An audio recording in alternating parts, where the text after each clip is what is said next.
Demat account mutual fund വാങ്ങാനും share വാങ്ങാനും ETF വാങ്ങാനും ഒക്കെ നമ്മൾ ഉപയോഗിക്കുന്നുണ്ടല്ലോ.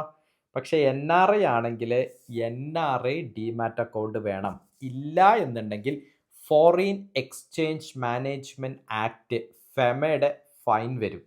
അതുകൊണ്ട് തീർച്ചയായിട്ടും ഇന്ത്യയിൽ നിന്ന് NRI ആയിട്ടുണ്ടെങ്കിൽ 182 ദിവസം നിങ്ങൾ ഇന്ത്യക്ക് പുറത്ത് നിന്നിട്ടുണ്ടെങ്കിൽ, നിങ്ങൾക്ക് ഇന്ത്യക്ക് പുറത്തൊരു ജോലി ഉണ്ടെങ്കിൽ, ഇന്ത്യക്ക് പുറത്തൊരു ബിസിനസ് ഉണ്ടെങ്കിൽ NRI ആയിരിക്കുന്ന നിങ്ങൾ NRI ഡിമാറ്റ് അക്കൗണ്ട് വേണം സൂക്ഷിക്കാൻ. 2 type of NRI demat account ഉണ്ട്. PIS അക്കൗണ്ട് എന്ന് പറയും, നോൺ PIS അക്കൗണ്ട് എന്ന് പറയും. PIS എന്ന് പറഞ്ഞാൽ പോർട്ട്ഫോളിയോ ഇൻവെസ്റ്റ്മെൻറ്റ് സ്കീം എന്നാണ് അതിൻ്റെ ഫുൾ ഫോം. PIS അക്കൗണ്ടിൽ എപ്പോഴും പേപ്പർ വർക്ക് കുറച്ച് കൂടുതലാണ്.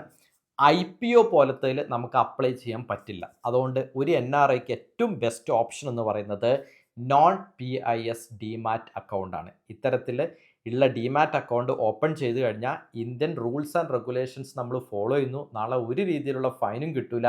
നമ്മുടെ ഇൻവെസ്റ്റ്മെൻറ്റും അതിൽ നിന്ന് ലാഭവും എല്ലാം നമുക്ക് തന്നെ എൻജോയ് ചെയ്യാൻ പറ്റും. നിങ്ങളുടെ ഏതെങ്കിലും ഫ്രണ്ട്സോ സുഹൃത്തോ ഇപ്പോഴും ഇന്ത്യയിലെ ഡിമാറ്റ് അക്കൗണ്ട് ഉപയോഗിച്ചിട്ട് ഇൻവെസ്റ്റ് ചെയ്യുന്നുണ്ടെങ്കിൽ ഒന്ന് ഷെയർ ചെയ്ത് കൊടുത്തോളൂ.